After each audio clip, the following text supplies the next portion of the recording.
Good afternoon. Assalamu alaikum wa rahmatullahi wa barakatuh. Welcome to yet another edition of Truth to Power.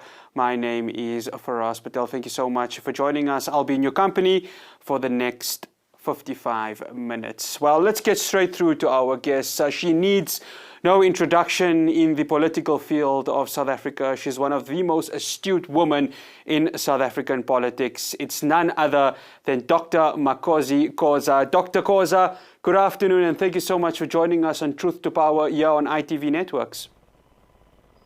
Good afternoon, Faraz. Thank you very much for having me. No, it's an absolute pleasure having you. Dr. Koza, before we talk politics, I just wanted to get, obviously you have Ukoko Innovations. Can you just give the viewers an idea of what Ukoko Innovations is and just how much it's making an impact in the South African business sphere? Well, Ukoko Innovations is a company that was established in order to encourage the culture of entrepreneurship, especially in Black African communities. And we also wanted to reconnect Africa with its own mathematical foundations. I'm not sure if you know anything about the Libombo and the Shangopo. These are the most revered mathematical artifacts in the world. And they are most advanced, by the way. And they originate, their home is Africa. So Ukoko Innovations has been working in that. And we also found mathematical evidence in the African languages, the design of African languages. And as such, we have used isiZulu to demystify mathematics because it follows systematic patterns. And any mathematician will tell you that mathematics is the study of patterns. Anything that has, systematic patterns can be reduced to numbers, and you can use mathematical operations to really understand its logic and so forth. And we are very excited about this because we are eliminating the language barrier crisis in South Africa. And we are at the same time, we are also demystifying mathematics. As you know, we are number last in mathematics in the world as South Africa. And no nation can prosper without embracing the mathematical logic, or mathematics is the mother of all sciences, as you know. Dr. Koza, let's talk about Dr. Koza in the present political sphere. You have roles in two political movements, of course, the New Nation movement and, of course, the People's Dialogue with Ntate Herman Mashaba. Just talk to us about your role in these two movements and what do you bring to the party in terms of helping them with, of course, local elections and national elections coming in the next 4 to 5 years? Okay, first of all, I think it's got to be understood that I was associated with the New Nation movement first before the People's Dialogue. And really what we were working on there was to challenge the constitutionality of the proportional representation in South Africa, because we were feeling strongly that political parties do not support, or there is no political party that I know that respect the freedom to conscience. And we are at a time where we need men and women of high moral stamina. And at times we have to vote with our conscience. And it is within that context that I became associated with the New Nation movement. And for a long time, I was working behind the scenes. We've challenged the constitutionality of the proportional representation. And as you know, there has now been a decision of the Constitutional Court that says there has to be directly elected representatives from the constituencies in South Africa. In other words, members of parliament that are not necessarily representing the party interest, but that are representing the interest of South African citizens. Because sometimes we find that the party interests are in sharp contrast or in sharp conflict with those interests of the nation, as was the case in the issue of President Jacob Zuma, where South Africans are saying, we no longer have the confidence in this particular president. But the political party, the ruling party, is saying, no, you shall not vote in favor against the President Zuma to continue holding office, So that's what made me to be associated with that. The People's Dialogue, really, I got involved with it because they are responsible. They started a conversation where they were getting South Africans to dialogue around the issues of how best can we change the country? What are the solutions? So in short, these two organizations are not necessarily in conflict with one another. They are complementary.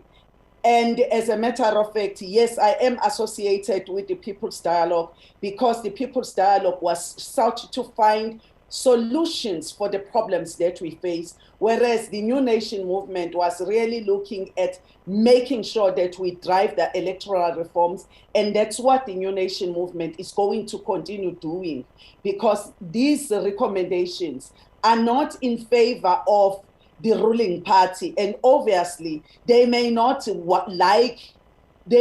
necessarily move towards implementing the Constitutional Court judgment.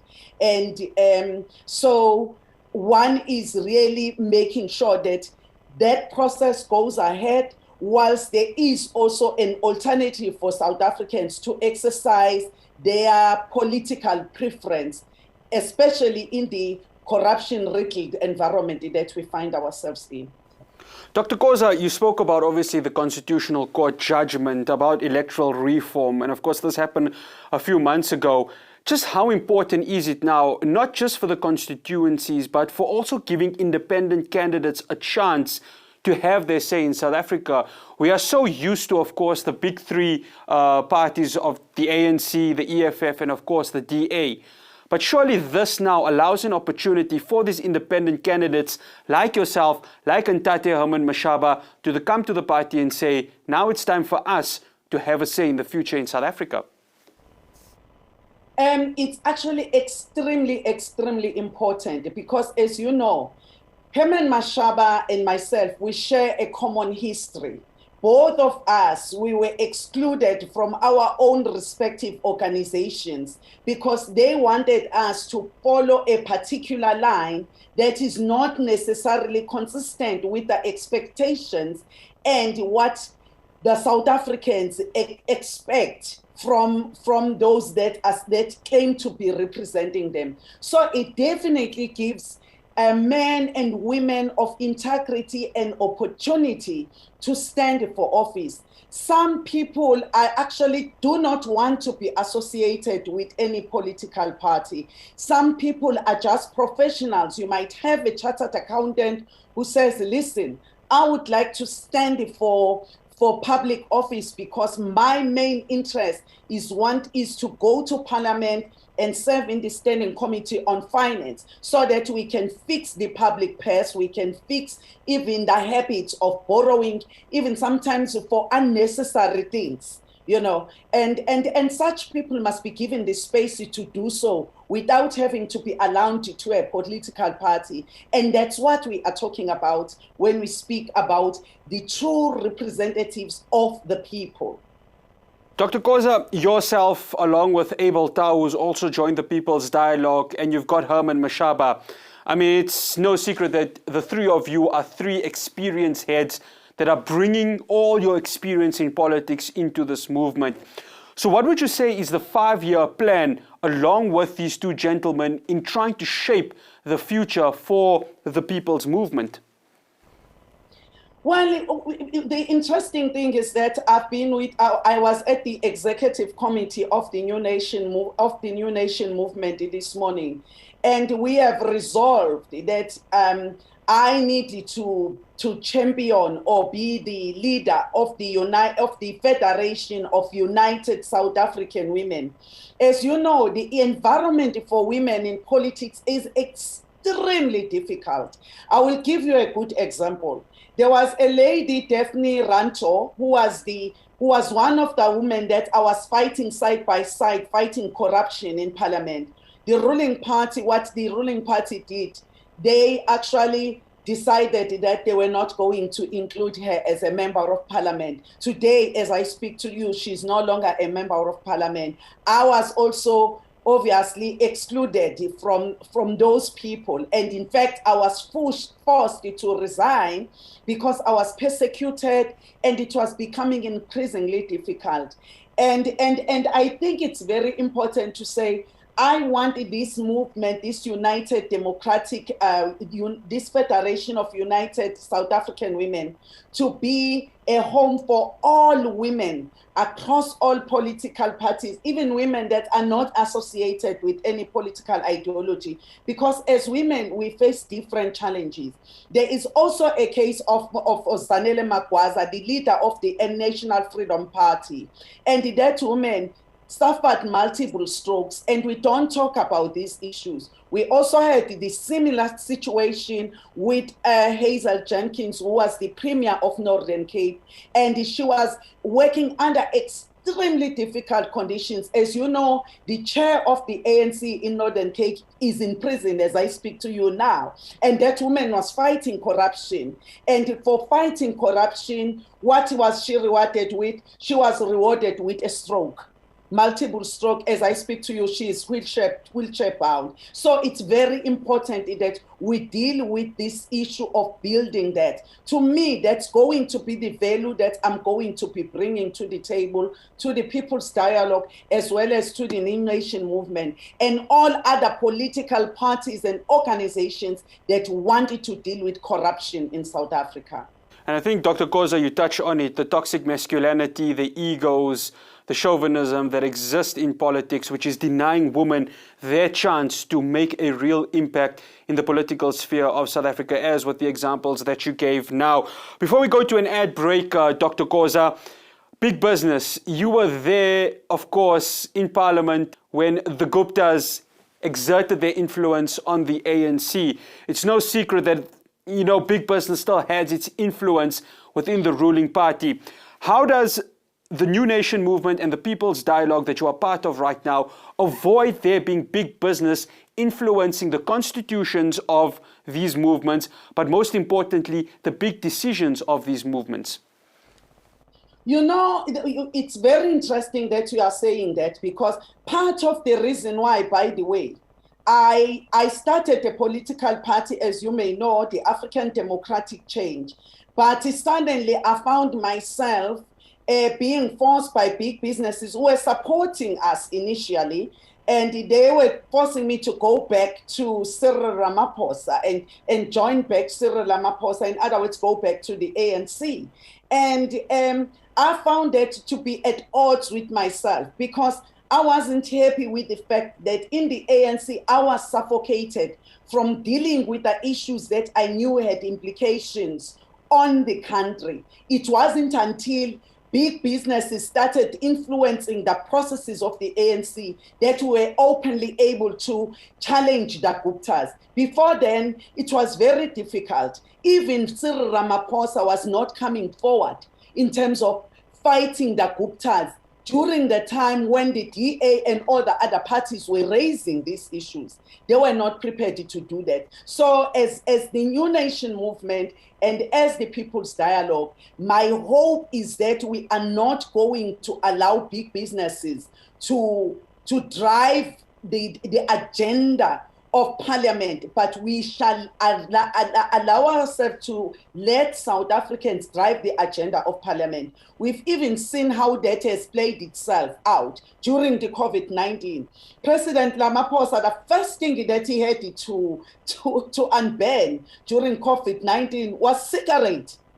And this is, this COVID-19 is a respiratory disease. How do you unban cigarettes as the first priority out of the hierarchy of all issues that were treated as non-essentials? So that goes to tell you how big businesses can actually influence politicians in a catastrophic way, not in a constructive way. So basically, I'm saying to you, we have to remain true to the principles of representing South Africans. We need big businesses from the point of view of creating job creation, but we must not also create a situation where big businesses they push their interests to be above those of ordinary citizens.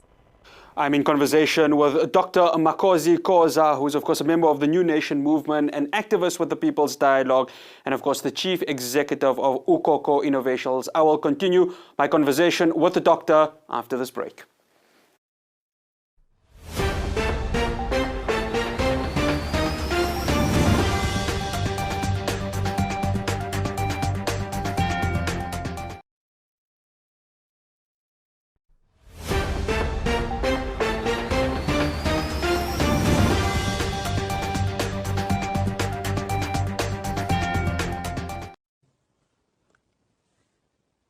For how long must I endure this pain? Why is Cyril Ramaphosa quiet? Why is Cyril Ramaphosa not acting under corrupt officials? Why is my name being smeared? I tried to establish a political party. I left, and let me tell you why I left. I left because those that were financing the political party were forcing me to go back to Cyril Ramaphosa and join Cyril Ramaphosa. I refused because I knew that that man has no spinal cord. He is not strong. He's a coward. All he could say to me when I was being persecuted and when I was being threatened with that, when I had numerous assassination attempts, was, be safe. That's what Cyril Ramaphosa said. Be safe. That's all he could say. All he cared about was to become the president and succeed Jacob Zuma. Today I am speaking out because enough is enough. I am tired. I am going to fight back. I am really tired. My children do not deserve this.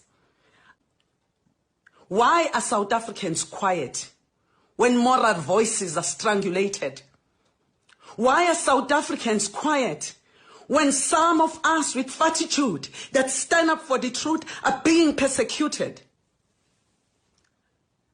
Need to fight and overthrow this ANC government. It is destroying this country.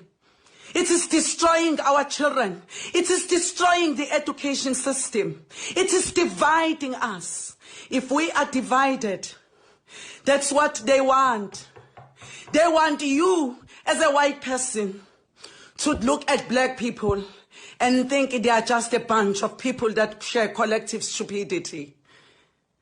That was, of course, none other than my guest on today's Truth to Power, Dr. Makosi Koza. Dr. Koza, just give an idea to the viewers of the emotions that you had at that very moment and what transpired you to go ahead and say what you said a few weeks ago.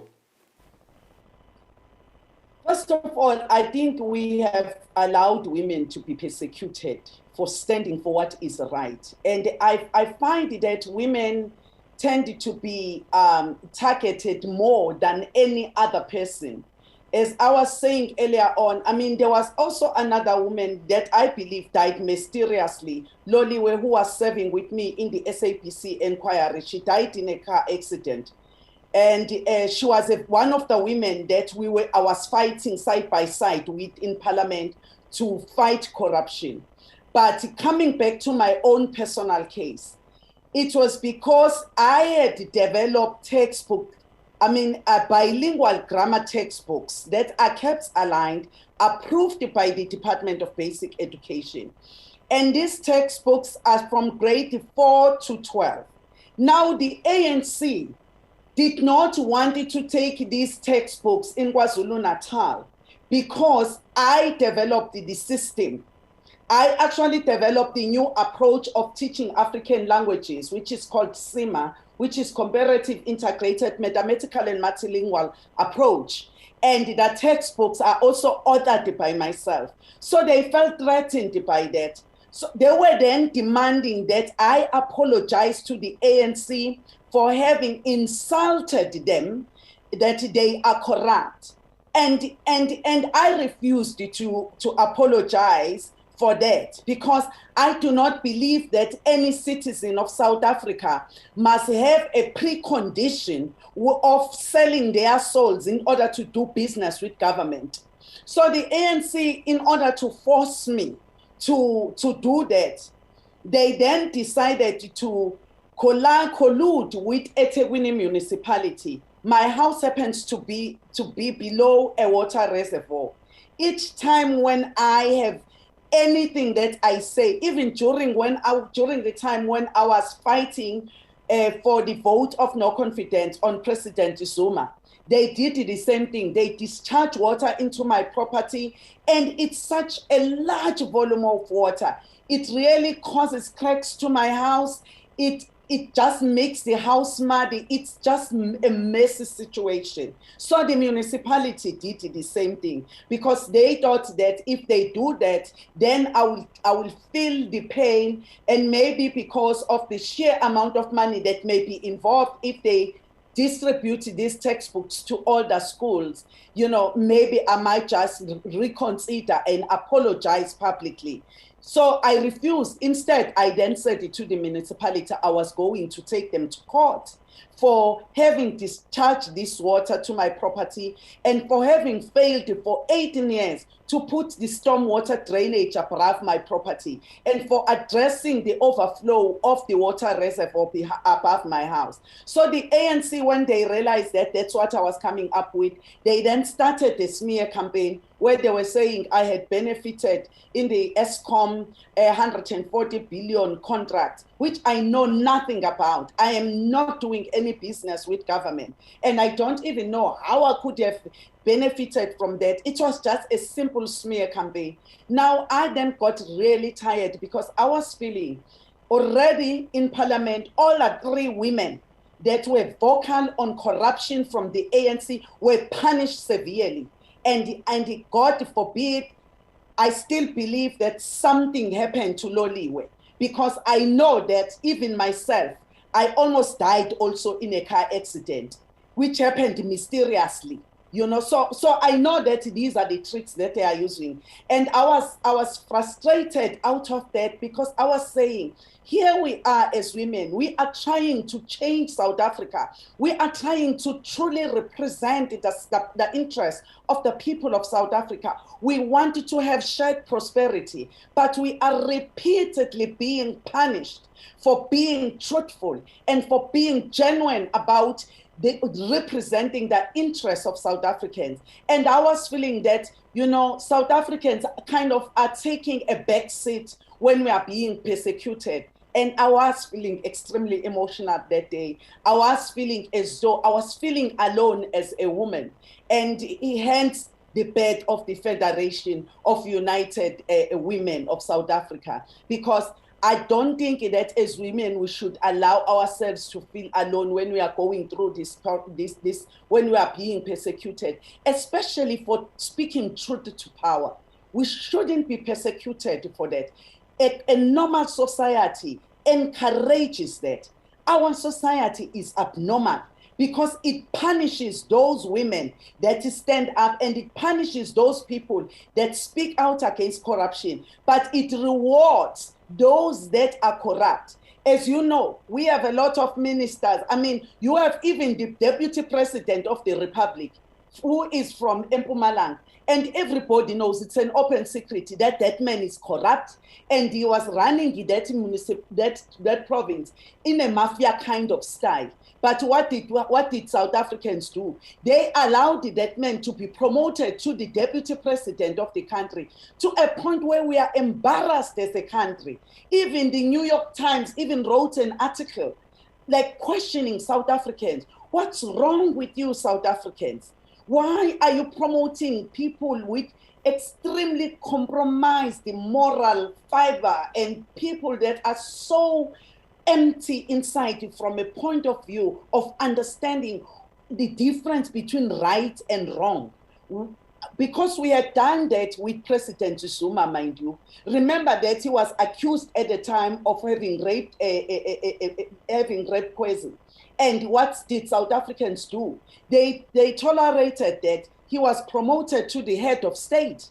So you are seeing this pattern of South Africans allowing these things to happen. So it is within that context that one was raising these issues. It was the pain that I was feeling, not only for myself, but for the rest of the women that continue to be the ones that must bear the brunt of a fundamentally broken society. And look at Kwezi. What happened to Kwezi? Kwezi is no more today. Because as South Africans, we have a tendency of not necessarily supporting those that really need support, but we would rather support people that are doing harm to our own society. Dr. Koza, of course, you were a member of parliament when Jacob Zuma was in power. Jacob Zuma is, of course, gone, and each and every South African, after the Nasrec conference, thought, right, President Cyril Ramaphosa is going to come, the end of corruption is going to be disappearing, we're going to have clean governance. But it's been the complete opposite, or possibly the same. How bad is the current leadership right now under President Cyril Ramaphosa, who we were sold to as South Africans as the man that was going to take the country to the promised land and end corruption? By the way, I had said long before Cyril Ramaphosa became the president of the ANC in December 2017, I said that man is representing his financial interests. He is not representing us. Hence, I refused to go back when I was forced to go back to that. And why was I saying that? I was saying that, and obviously there was a Ramaphosa, they would not listen to this crazy woman who is so loud. And, we are taken as if we are crazy when we talk about these things. Nobody was paying attention when I was talking about those things because I was speaking openly and I was even posting about Cyril Ramaphosa. You must remember that Piaka was a woman who took the fall for the Marikana massacre. I was angry with that. Because why should women all the time be the fall women, be the sacrificial lambs, when and political authorities they don't take any responsibility? In other democracies, there is no way that you can have something like that, like the massacre that happened there, without a political head having to face the music. But in South Africa, we always look for the soft target, and women happen to be the ones that are targeted. So there is a consistent trend that we see here. So I am saying my conclusion, and I have made that, and I'm glad that I've been vindicated. In fact, as recently as a few days ago, when we asked Cyril Ramaphosa to choose between South Africa and the ANC corruption culture, he made it abundantly clear to everyone that he is not going, even if he's considered as a weak president, there is no way he's going to compromise the unity of the ANC. And the unity of the ANC is like signing a pact with the devil. So Cyril Ramaphosa is basically telling us as South Africans that accept corruption, or if you don't accept corruption, forget me.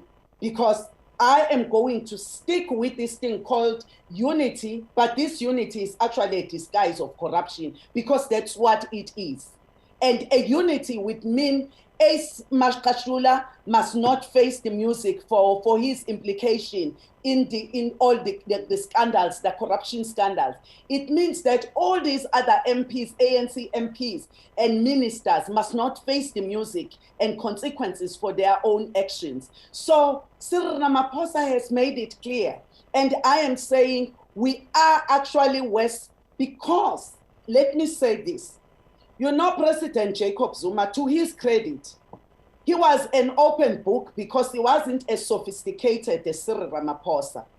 Cyril Ramaphosa is worse, and the reason why I say he is worse is because he is the architecture, one of the architectures of the South African Constitution, but he could not own that Constitution when he was called to do so.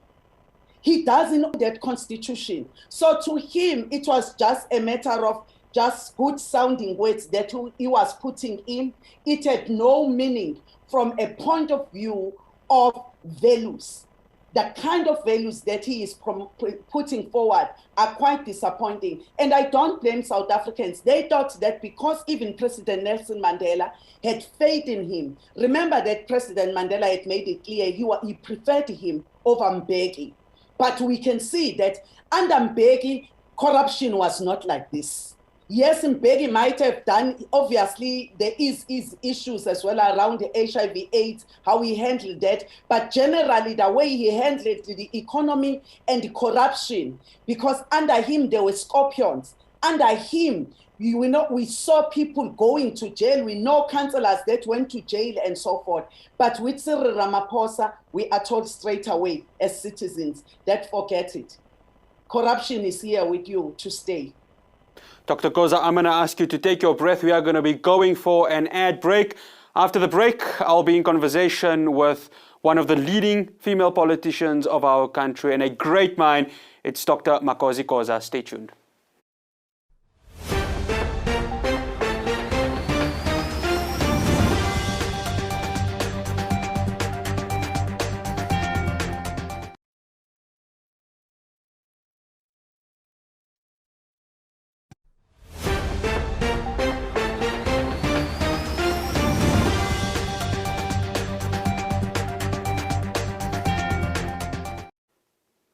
Welcome back to Truth to Power on DSTV channel 347 ITV networks. I'm in conversation with Dr. Makosi Koza. Dr. Koza, let's continue this conversation.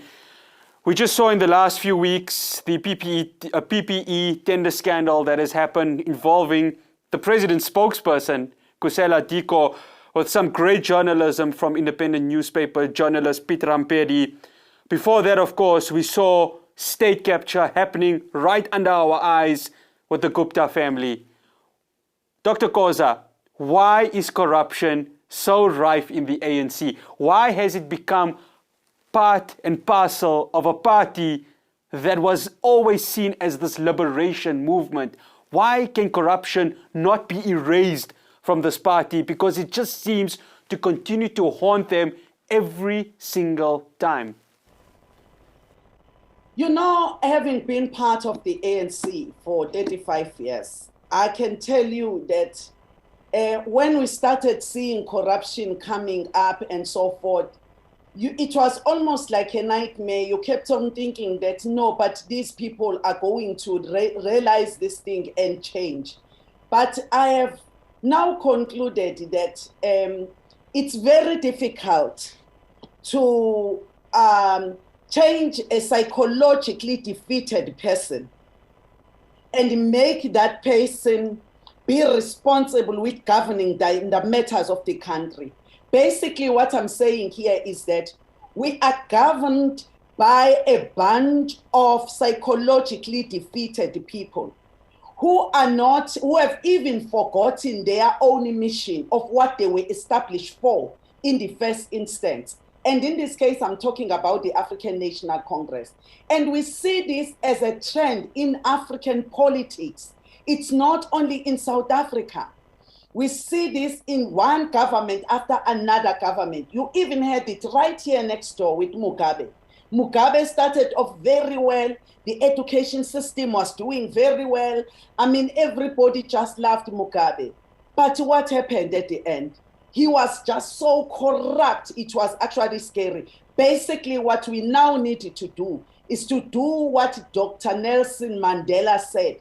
He said, if the ANC does what the apartheid did to you, do what you did to the apartheid government. What that means is that we now have even the power to say, let's overthrow this ANC government. We need to unseat it. It's so corrupt, it cannot be fixed. It's like a broken glass on a concrete floor. There is no way you can fix it. Morally, that organization is gone, and it's sad because it has produced outstanding statesmen and women like Charlotte Maxeke, Amka Trada. All these people are absolutely, they must be turning in their graves, especially when you think that The ANC would even go to an extent of stealing during a pandemic. A pandemic. They've lost their soul. Their soul is dead. So basically, I am saying we have the answers. And in Dr. Nelson Mandela had the fortitude, he had the foresight. He knew that we will need this at some point. And I think the moment is now. The ANC is tolerating corruption because, as I said before, in the ANC, if we were to arrest people who are found guilty of corruption, believe you me, 95% or more of its leadership will replace their shiny suits and pointed shoes with orange uniforms because they will be in prison. So right now you are now sitting with a unity of corruption because everybody knows that if one of them goes to jail, the whole lot of them have to go to jail. And that is why there is no way you can fix the ANC. Because the only way you can fix corruption is by arresting corruption. You must make sure that it doesn't pay. People must go to jail. People must serve. They must go and be confined and not eat and sit in front of DSTV and eat all the nice food. They must queue for food that is just given to them. And I understand you can't even get multivitamins in prison. The prison doesn't give you that. So they must go and suffer. Dr. Koza, we saw today in the funeral of the late Ntate John Nkadimeng. We've seen in the funeral of Andrew Mlangeni. We saw in the webinar with, of course, commemorating Harry Gwala. President Ramaphosa keeps on saying, we're going to defeat corruption. We're going to defeat corruption. All those who are arrested are going to go behind bars. The SIU is doing their job. Hawks are doing their job. So many of the Chapter 9 institutions are doing their job. Are we just being given false promises? Are we being misled, as you said in that video of yours, by a president who just doesn't have a backbone at this moment? You know, President Cyril Ramaphosa is actually a disappointment to South Africans. I thought that given the fact that South Africans had high hopes on him, I sincerely believed that he was going to change. But his latest statement made it clear to me that Cyril Ramaphosa will never deal with corruption. For as long as corruption is protecting his personal financial interest in the mines, your McDonald's and what have you, he's happy. So Cyril Ramaphosa is just there for his own financial interest.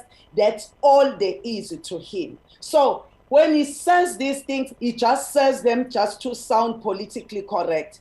He would have long arrested somebody.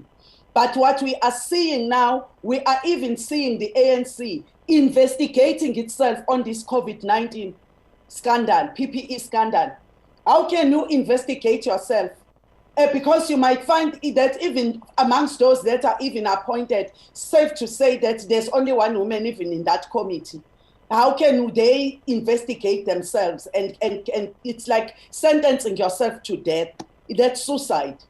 That's what it's called. So they're not going to commit suicide. Those people are enjoying the spoils of corruption. And we have to close the tap, including with Cyril Ramaphosa. With me, I am saying it's not the individuals that are corrupting the ANC. It is the entire organization that is rotten.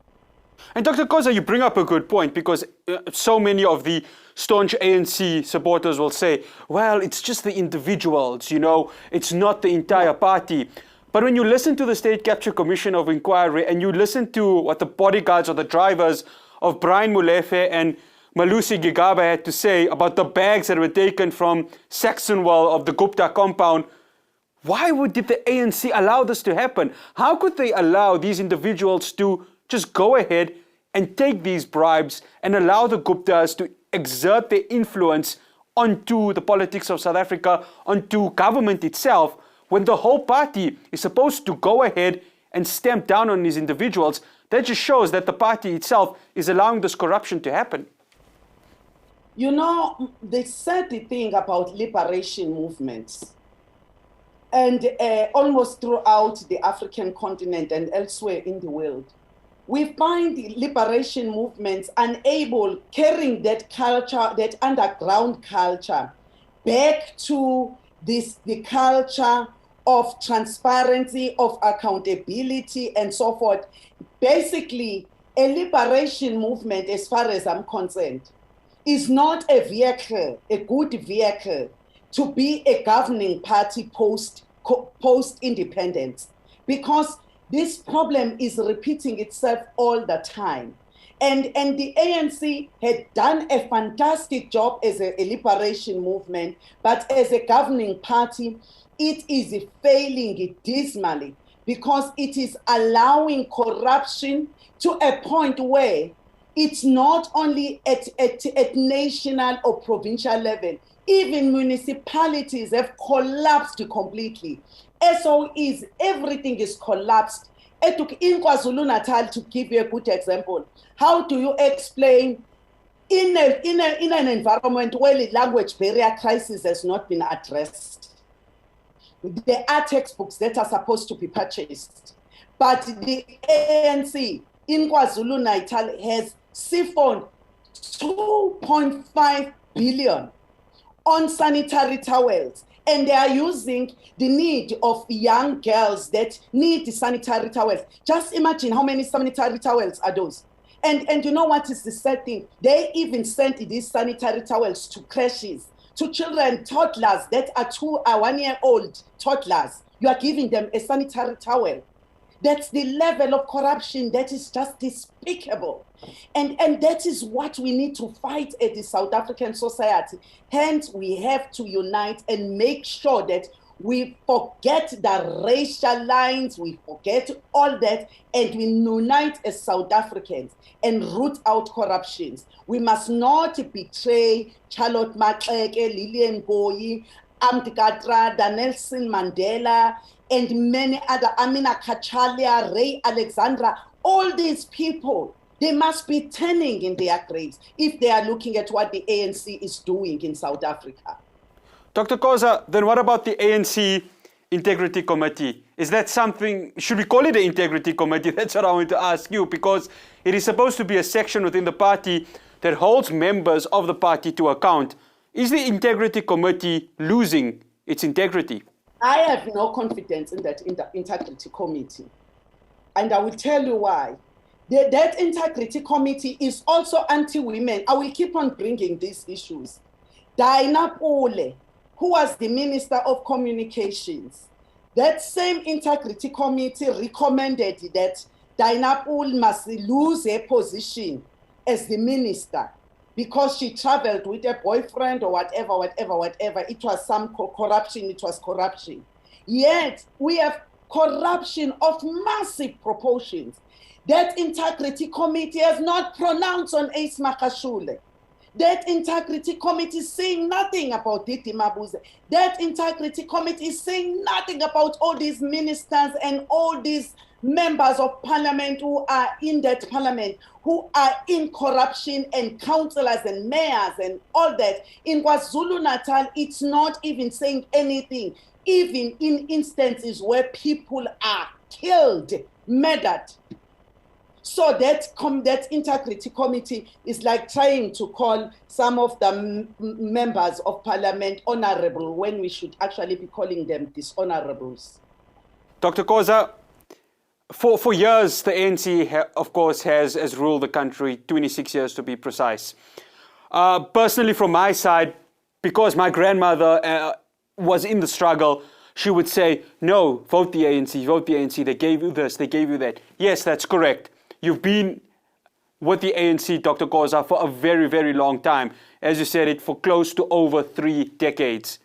But surely there must be the other side of the coin. And that other side of the coin is, for how long can we allow the ANC to abuse this power? For how long can we allow them to abuse us as taxpayers? How long can we allow them to sink our country to the ground? The contraction that is happening right now in our economy is bad.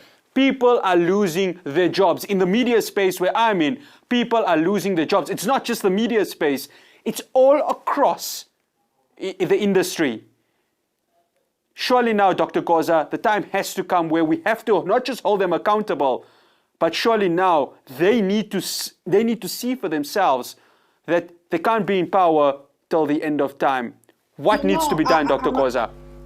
You know, when you are raising that issue, I actually understand where your grandparents and everybody come from, because even with me, it wasn't. Welcome back to Truth to Power. We apologize for that delay as we had a few power issues here. Of course, load shedding has returned to South Africa, so it affects basically everyone. But I'm still in conversation with Dr. Makosi Koza. Dr. Koza, before we had that interruption, the question I was going to ask is, for so many years, the ANC has been in power. For 26 years, they have been in power. What now needs to happen? What change needs to happen in order for there to be not the misuse of funds, not the corruption to happen, for citizens to finally take their role in this country? What needs to happen in order for the ANC to take a wake up, or does the ANC need to be unseated from power? I think there's only one mechanism in a democracy that you can use to deal with a situation like the one that we are sitting with. As citizens, we have the power to vote, and we must never take the power to vote for granted. Our vote is the one that will end this corruption nightmare.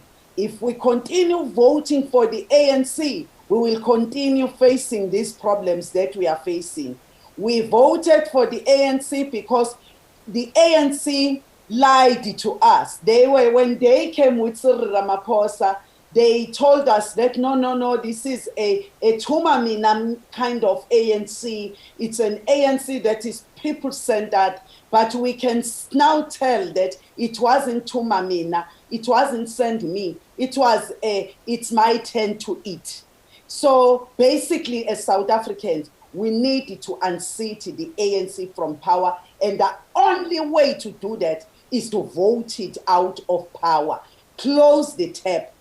If you close the tap, you close your tap by voting the ANC out. And if the ANC doesn't have political power, it cannot steal our public resources that are meant to develop South Africa and that are meant to eradicate poverty, that are also meant to ensure that we create a conducive environment for investment in South Africa. South Africans must remember, if you have become as corrupt as we are, you frighten investors, which means that we are going to have the unemployment are going to go sky high, because no investor is going to be investing in a country as corrupt as ours. So basically, we have to vote the ANC out of power, and people with integrity must come in and lead South Africa to a prosperous path as envisaged in the Constitution of the Republic of South Africa of 1996. Dr. Makosi Koza, I wish I had more time to speak to you. I wish I had just over the 1 hour to speak to you. This has been great political wisdom that you have granted us. We thank you so much for joining us here on Truth to Power, and we wish you all the best in your adventures with the New Nation movement and, of course, the People's Dialogue. Thank you so much. Thank you very much for having me, and thank you, South Africans. All right, that is Dr. Makosi Koza, one of the leading female politicians of our country, one of the great minds of our country. And of course, she is involved with the New Nation movement and activist with the People's Dialogue, and of course, the chief executive of Ukoko Investments. Well, this has been another edition of Truth to Power, but let's just leave the viewers and myself with one lesson. And that lesson is, as we are still in Women's Month, we still see the persecution of female politicians happening in our sphere. It's not supposed to be this way. 26 years into democracy, women are meant to have the same voice, have the same rights, have everything that we as males enjoy in the political sphere, not just in the political sphere, but in corporates as a whole. Unfortunately, that equality is not happening, and it's up for us as men to change that. This has been another edition of Truth to Power. To enjoy the rest of your weekend. From myself, Faraz Patel, and the rest of the production team, Assalamu alaikum wa rahmatullahi.